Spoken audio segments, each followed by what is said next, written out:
El Consell de Ministres acaba de fer les primeres passes per l'eliminació dels peatges de l'AP7 entre Salou i Alacant. A efectes pràctics podria suposar que a començaments de l'any vinent els usuaris d'aquest tram de l'autopista ja no haurien de pagar-los. Jacqueline Rodríguez.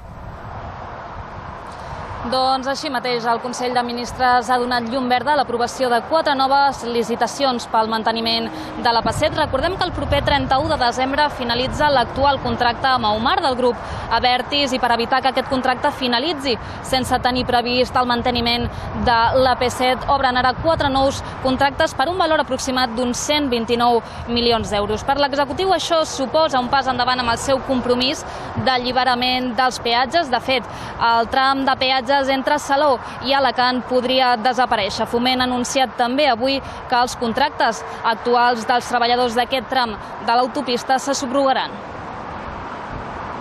Hoy el Consejo de Ministros ha dado el primer paso decisivo hacia el fin del peaje en las autopistas AP4 y en la AP7 entre Tarragona y Alicante.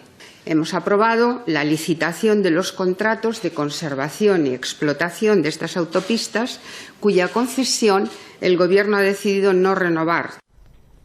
La notícia s'ha conegut, com dèiem, a les portes d'un altre cap de setmana amb molta mobilitat a les carreteres catalanes, i és que a partir d'aquesta tarda són moltes les persones que comencen les vacances.